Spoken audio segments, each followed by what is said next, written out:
Welcome to the Fluent English DCD podcast. We are here to make learning English fun, practical, and easy. Whether this is your first time tuning in or you've been with us for a while, we're thrilled to have you here. I'm Jeff. And I'm Emma. No matter where you are on your English learning journey, whether you're just starting, working towards fluency, or refining advanced skills, this podcast is for you. We speak at a medium speed to make it easy to follow, and you can always adjust the playback speed if needed. Each episode of this podcast focuses on a specific topic relevant to everyday conversations. English exams like IELTS and TOEIC, or casual chats with friends.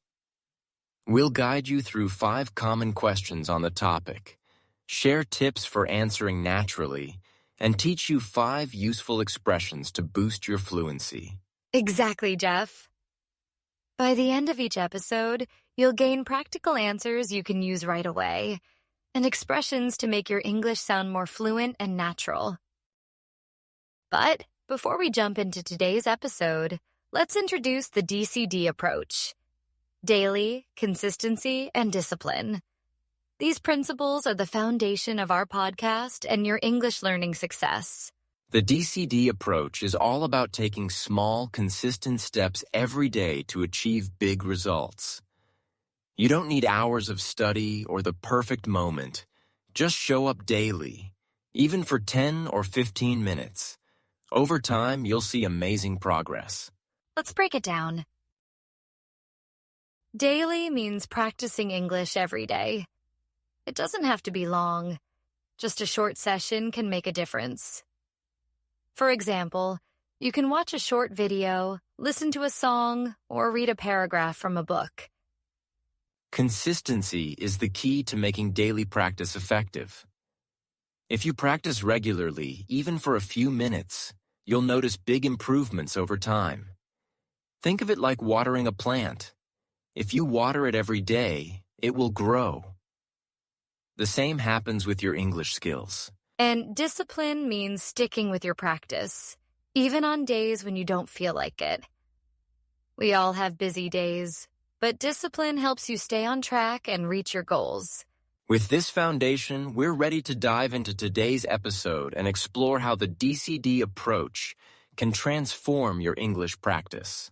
Feel free to pause the episode anytime to jot down notes or reflect on how you can apply these tips to your routine.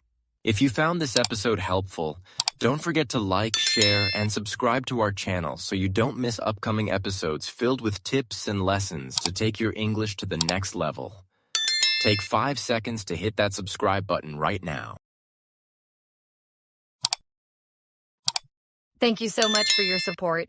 Let's get started on today's episode and start improving your English together. Hi, everyone. Welcome back to our podcast. I'm Emma, and joining me today, as always, is Jeff. But we have a special treat for you. Liam is with us as well. That's right.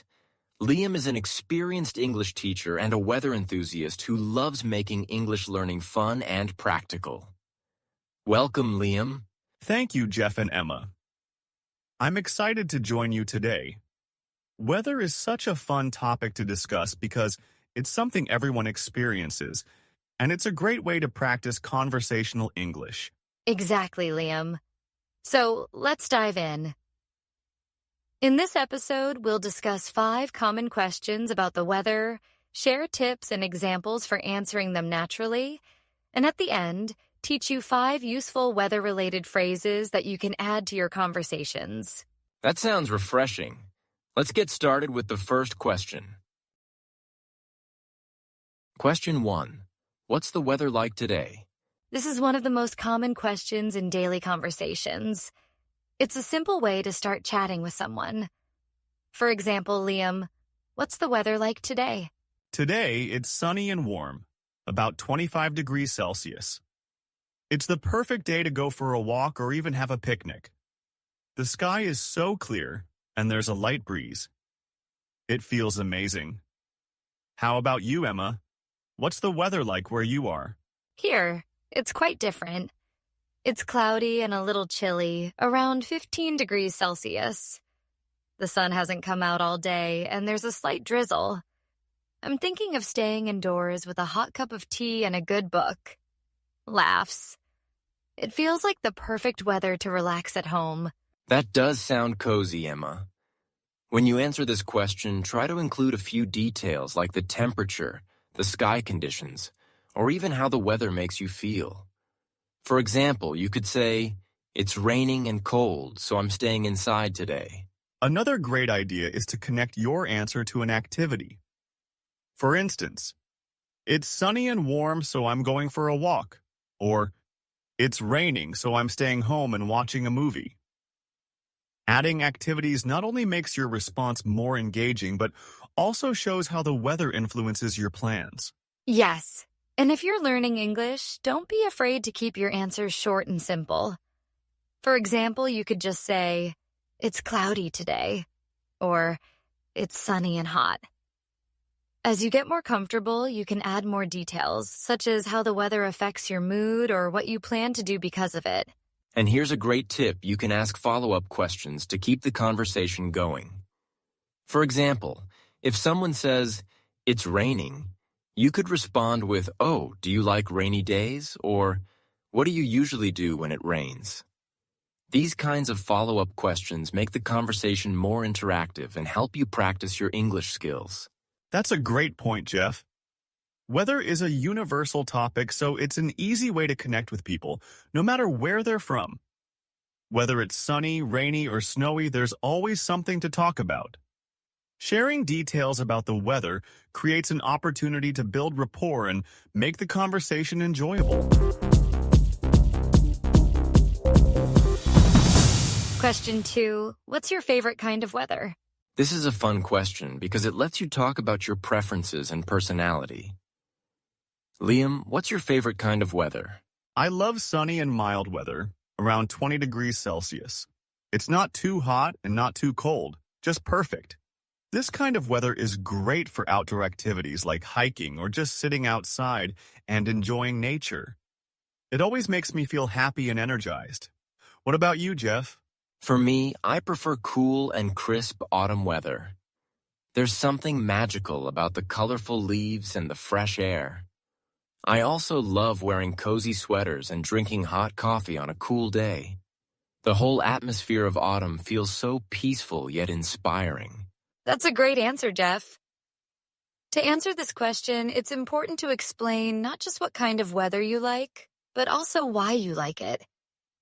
Sharing details about your feelings or the activities you enjoy during that weather makes your response more personal and engaging. Absolutely. For example, you could say, "I love sunny days because I can go to the beach," or "I enjoy rainy days because they're perfect for staying in and reading a good book." When you include activities, you make your answer relatable and give your listener a clearer picture of your preferences. Don't forget to show enthusiasm.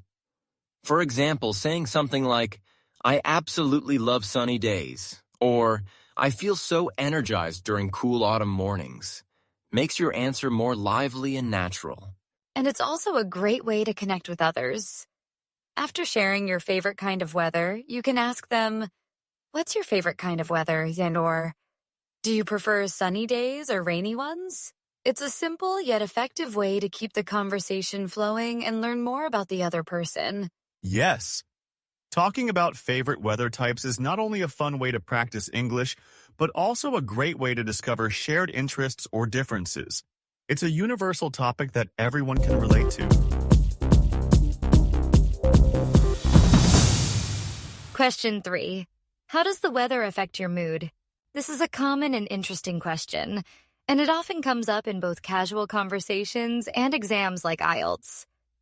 Liam, how does the weather affect your mood? Sunny days always make me feel energetic and positive. There's something about the bright sunshine that lifts my spirits. It motivates me to get things done, whether it's exercising, running errands, or even tackling a long to-do list. On the other hand, rainy days can make me feel a bit sleepy or sluggish, but they also have a calming effect. I find that rainy days are perfect for staying indoors, watching a movie, or curling up with a good book and a cup of tea. That's a great answer, Liam. I feel the same way about sunny days. They make me feel motivated and cheerful. There's something uplifting about stepping outside on a sunny morning. On the other hand, I find snowy days magical and cheerful. They remind me of childhood, playing in the snow and enjoying hot chocolate. That's such a heartwarming perspective, Jeff. For me, cloudy weather often makes me reflective. It's not necessarily a bad thing, but I tend to stay quiet and focus on my work. It's as if the overcast skies match my mood and I feel more introspective. That's an interesting perspective, Emma. It's fascinating how different types of weather can affect people in unique ways. When answering this question, it's helpful to describe your feelings with phrases like, "it makes me feel," or "I tend to feel." For example, "I tend to feel relaxed when it's cloudy," or "sunny days make me feel energetic and excited." Adding examples of activities you enjoy during certain types of weather makes your answer more engaging too. For instance, you could say, "rainy days make me feel cozy, so I usually stay home and bake cookies." Or, "sunny days make me feel adventurous, so I like to go hiking." These details not only make your answer personal, but also help paint a vivid picture for your listener. And don't forget to use descriptive words to enhance your answer. Phrases like bright sunshine, gloomy skies, a cozy drizzle, or crisp winter mornings can bring your response to life. This is especially helpful if you're preparing for an exam, as it demonstrates a richer vocabulary and expressive language skills. Absolutely, Emma. And this question is also a great opportunity to practice talking about emotions and moods in English. Use words like relaxed, cheerful, motivated, or thoughtful to describe how the weather influences you. It's a simple yet effective way to expand your vocabulary. Another tip is to mention how the weather affects your productivity or creativity. For example, you might say, "I'm more productive on cool, cloudy days because there are fewer distractions," or "sunny weather inspires me to take photos or write in my journal." These details make your answer stand out and show variety in your response. Weather affects everyone differently, so there's no right or wrong answer. Sharing your personal experience makes your response unique and relatable. Whether you love sunny days, rainy afternoons, or snowy mornings, there's always something interesting to share. Question 4. Have you ever experienced extreme weather? This question is great for storytelling, and it's an excellent way to practice descriptive language. Liam, have you ever experienced extreme weather? Yes, I was once caught in a severe thunderstorm while hiking in the mountains. The wind was so strong it almost knocked me over, and the rain made it hard to see. I remember hearing the loud roar of thunder echoing through the valley. It was both terrifying and awe-inspiring. Thankfully, I found shelter under a large rock until the storm passed. It was a scary experience, but it taught me the importance of checking the weather forecast before heading out on an outdoor adventure. That sounds intense, Liam. I experienced a heat wave while visiting a coastal town a few years ago. The temperature soared to over 40 degrees Celsius, and it was exhausting. I remember stepping outside for just a few minutes and feeling like the air was burning my skin. Most people stayed indoors, and shops were giving out free water to help everyone stay hydrated. It was a challenging experience, but it made me realize how important it is to stay prepared during extreme weather. I've experienced a snowstorm while visiting a mountain town during winter. The snow was so heavy that it covered the roads, and we couldn't leave the cabin for 2 days. At first, it felt frustrating to be stuck indoors, but we made the most of it by playing board games, drinking hot chocolate, and enjoying the view of the snow-covered trees. It turned out to be a cozy and memorable experience. Those are amazing stories. When answering this question, it's important to describe what happened, how you felt, and what you learned from the experience. For example, you could say, "I learned to always carry emergency supplies," or "it reminded me to never underestimate the power of nature." These reflections add depth to your story and make it more engaging. And don't forget to use vivid language to bring your story to life. Words like scorching heat, blinding snow, or deafening thunder can help paint a vivid picture for your listener. This is especially useful if you're preparing for an English exam, as it showcases your ability to use descriptive vocabulary effectively. Question 5. Do you think the weather is changing? This is a common topic in English exams, especially in speaking and writing sections. Liam, what do you think? I do think the weather is changing. Summers seem to be getting hotter, and winters are milder.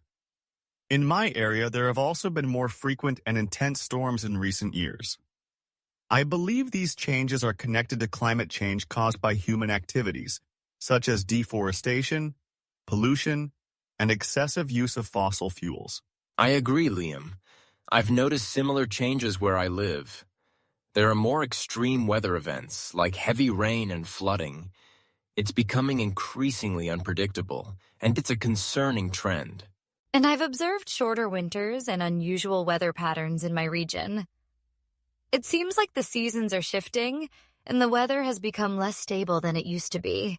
To answer this question effectively, mention examples of changes you've noticed, explain their possible causes, and suggest solutions. For instance, governments should invest in renewable energy, or we should all try to reduce our carbon footprint by using public transport or recycling more. That's a great point, Liam. Discussing potential solutions not only makes your answer more complete, but also shows that you've thought about the issue critically. For example, we need stricter environmental policies to reduce pollution. Or, educating people about climate change is essential for creating awareness. Weather is a global issue, and discussing it helps raise awareness about the challenges we face. Whether it's extreme heat, rising sea levels, or unpredictable storms, these changes remind us of the importance of taking action to protect our planet. Absolutely, Emma. Talking about weather changes is a great way to practice sharing opinions and ideas in English. It's an opportunity to express your thoughts, use relevant vocabulary, and contribute to meaningful conversations about the environment. Now, let's end with 5 fun weather idioms. 1. It's raining cats and dogs. It's raining cats and dogs. It's raining cats and dogs. This means it's raining very heavily.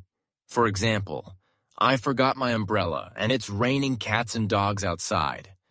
Or, we had to cancel our picnic because it was raining cats and dogs all afternoon. 2. A storm in a teacup. A storm in a teacup. A storm in a teacup. This means making a big deal out of something small. For example, don't worry about it, it's just a storm in a teacup. Or, the argument about the seating arrangement was really a storm in a teacup. 3. Under the weather. Under the weather. Under the weather. This means feeling unwell. For example, I'm feeling a bit under the weather today, so I'll stay home. Or, he's been under the weather all week, so he hasn't been to work. 4. On cloud 9. On cloud 9. On cloud 9. This means feeling very happy. For example, she's been on cloud 9 since she got the job. Or, he was on cloud 9 after winning the championship. 5. A fair weather friend. A fair weather friend. A fair weather friend. This means someone who is only around when things are good. For example, I realized he was just a fair weather friend when I needed help. Or, you don't need fair weather friends.